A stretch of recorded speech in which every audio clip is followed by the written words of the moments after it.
Welcome to another edition of Dishin with Paula. And you know what? It's not chatting with Paula. It's not just sitting around gabbing. It's dishing for a reason because there is food involved. Dr. Pando, this is always a treat to talk with you, and particularly when we are talking about food. And this is a super special edition. It's really one of my favorite questions to ask. If you were on a desert island, what book would you bring? What playlist would you have? In this case, it's going to be, what dish would you make? And so you're going to let us in on your desert island dish. I cannot wait to hear about it because it looks absolutely delicious. So we're going to talk a little bit about that recipe. And we're so excited to have a special dinner guest on our edition of Dishin with Paula. And that is Bernadette Battle, affectionately known as Bern Battle, our Associate Dean of Advising Services here at Reynolds. This was really just an unfair question. You cook so many fabulous things. I know this was a hard one, but let's start by learning, what's your desert island dish and why? Okay, so when you asked me that question, Marianne, the same thing, I thought, what?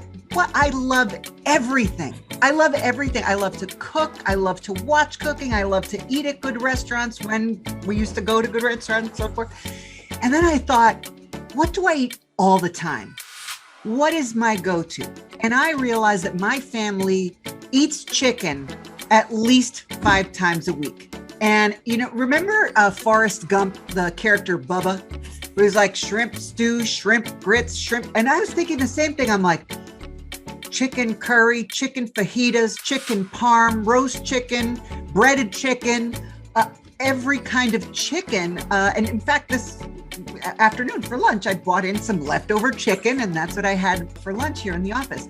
But what's my favorite way to have chicken? And I just think it's like a beautiful, just classically roasted chicken with all of the kind of classic ingredients of lemon and onion and herbs, little wine, nothing fancy, no cheese, no sauce to cover it, but just a beautifully roast chicken. And I thought, if I could only eat one thing, it would be a beautifully roasted bird. And it looks beautifully roasted. And we're going to step through kind of a little bit of your process. And you mentioned something that these were fairly simple ingredients. So we're kind of starting with a sharp knife and a few ingredients that a lot of people would have around the house. Yep. What are the main, and I guess you could change it and jazz it up here and there, but what are the main things that you like for this particular recipe? So first it starts out with the tool, right? It's in a cast iron because it loves high heat, and you can serve it on a table. So something so simple like a chicken could look beautiful and regal in a cast iron skillet. Lemons, onions, some olive oil mixed with your favorite herbs. Mine happen to be the poultry seasoning that Penzeys makes. And if you go down to Carey Street, it's one of my favorite stores. Some people geek out at bookstores. I love Penzeys.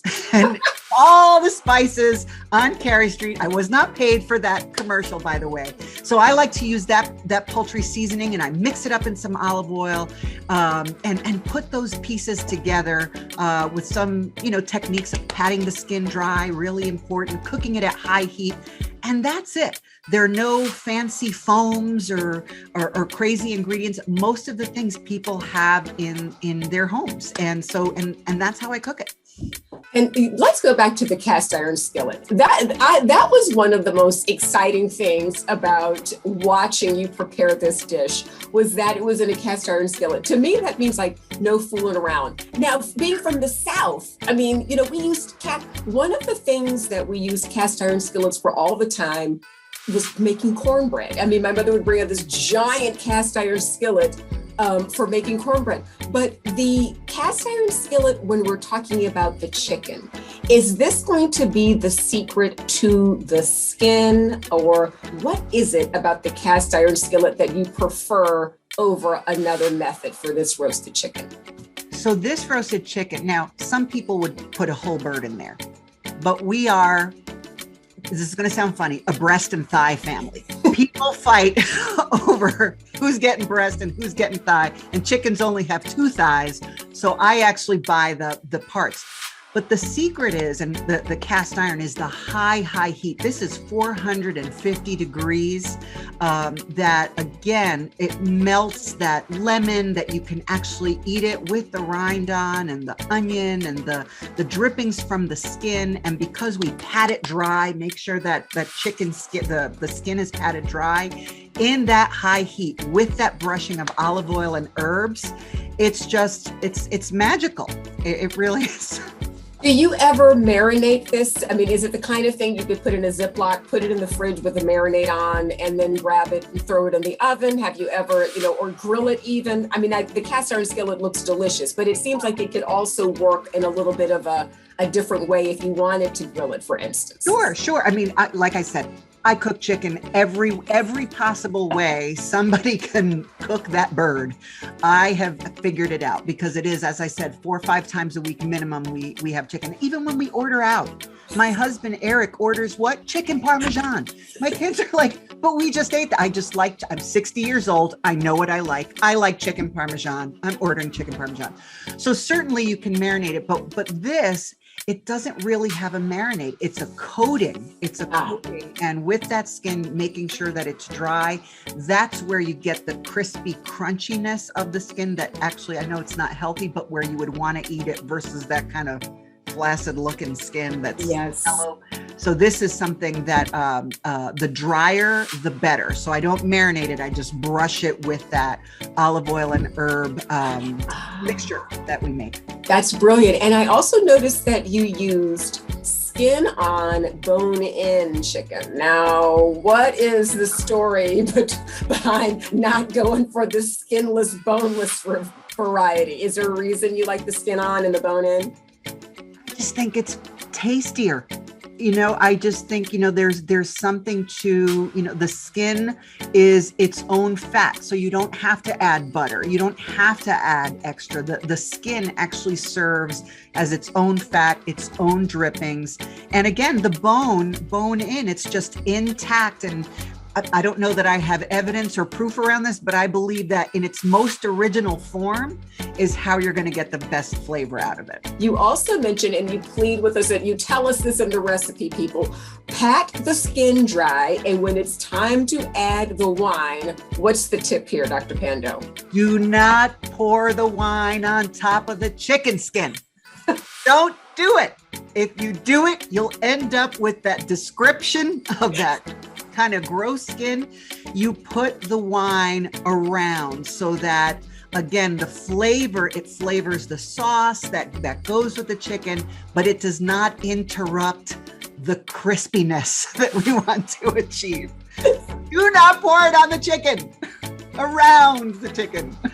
It's all about the crisp, people. I mean, this separates the amateur chicken cooks from the professionals. That chicken skin is the marker if you know what you're doing. My spirit animal, Ina Garten, taught me personally, do not pour it on the skin, because it will stop that crispiness development immediately. And so what Ina says, Paula does. And I'm with you on that, because it's a critical tip, as is patting the skin dry. I am a lazy cook and have often skipped that step and regretted it. Pat the chicken. I mean, you really do. It does make a difference. So, and you are clear about that in your desert island chicken to do those two things. So let me ask you this. I mean, it's the way you prepare it. It's beautifully prepared, like on a little bit of a bed of onions, and I mean, it looks lovely. What do you serve this with? Do you have a favorite for a little side dish with this? Mm-hmm. So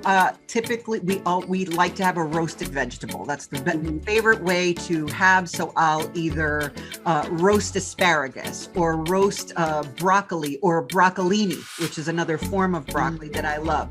Serve it with a little, and then something really simple like a rice or a rice pilaf.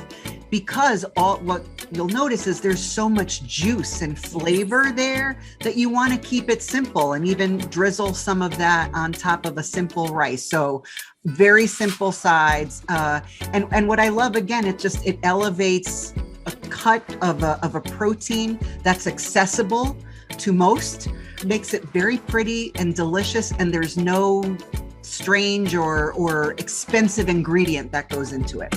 Delicious. So everybody, we have learned something new. If Dr. Pando and her family are ever on a desert island, they are definitely going to have Paula's Desert Island chicken, and it looks fantastic. We have the full recipe on the website, so invite you to check that out.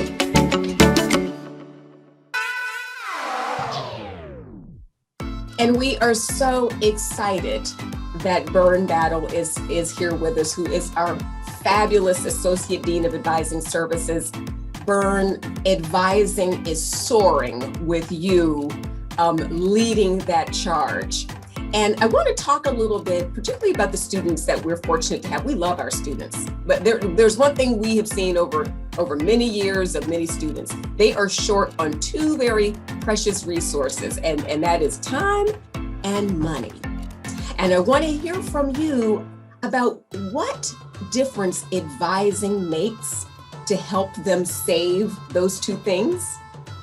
Absolutely. First, thank you for having me, and thank you for the opportunity to talk about my favorite thing, advising students. It is a team effort. Everybody at the college is pulling together on one accord, one band, one sound is what I call it, to make sure we support our students. Advising is the heart of the campus. We get students in, we keep students in, and we help them to get to their goals. It is everything. Advising encompasses phone. They advise when they come on the grounds. The way our facilities look, that speaks to our students. In my office, from the advising standpoint, we utilize technology to give that student that warm connection and to support them towards their goals. Some students may want to take a class that'll transfer. Some students may want to be a welder and do a career. Some students want to do both. The advising component gives that student touch points at pivotal times.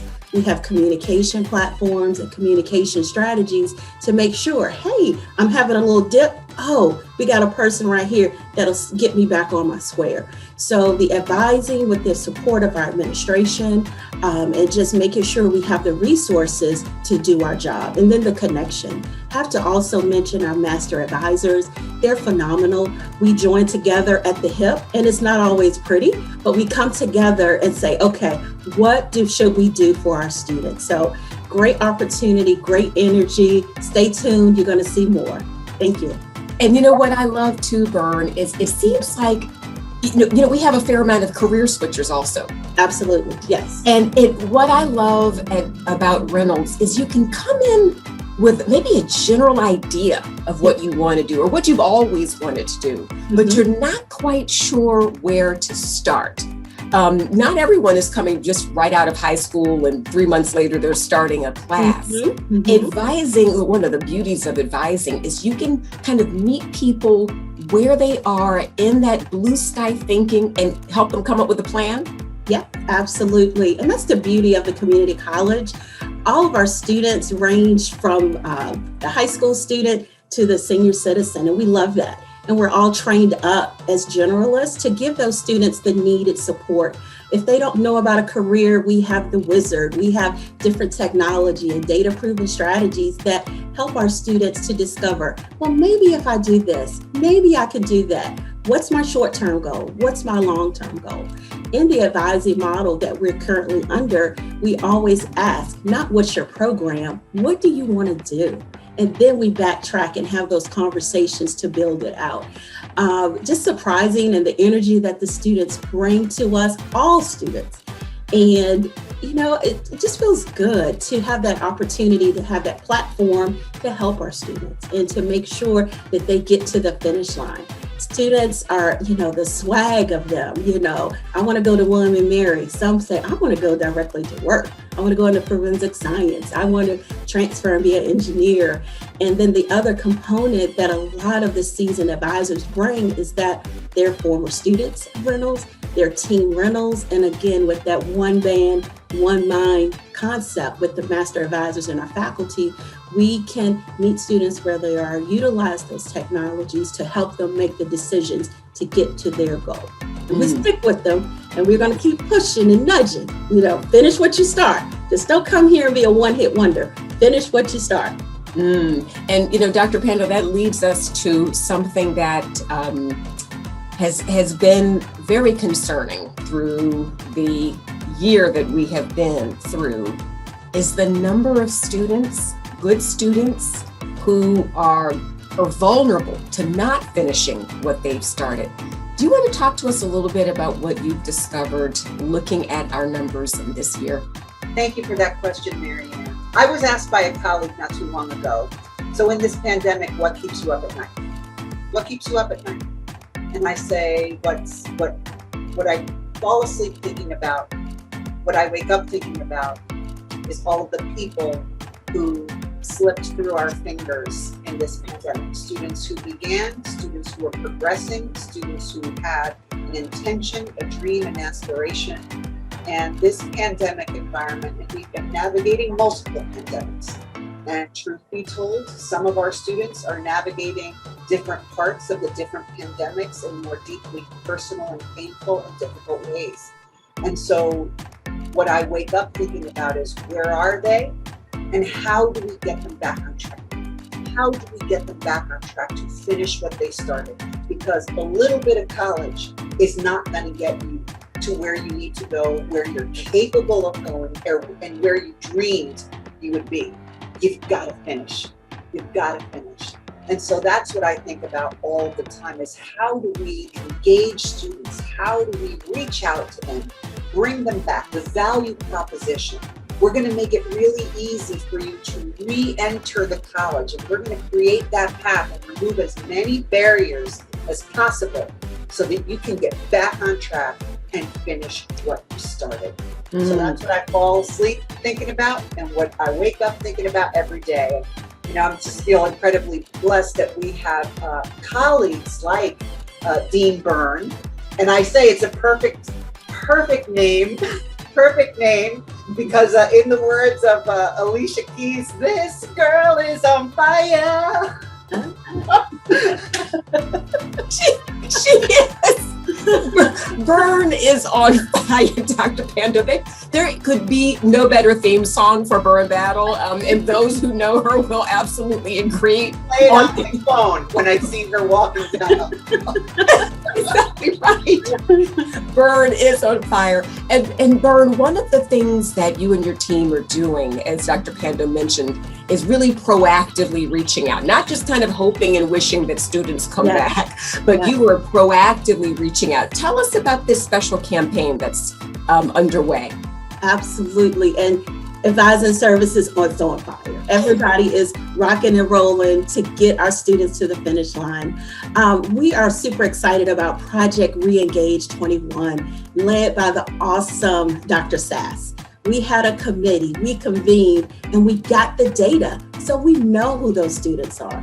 We can utilize technology with targeted campaigns, calling the students, and we are seeing great successes from that. We've partnered with marketing, and we're reaching out to the students saying, hey, come back. What happened? We're here. Finish what you started. Looking at those students, again, when they come back, just being a filter. We're not putting you back with that major, because the major may or may not have been why you weren't here. So the questions are, how can we help you? We want you to finish what you started. We're here to help.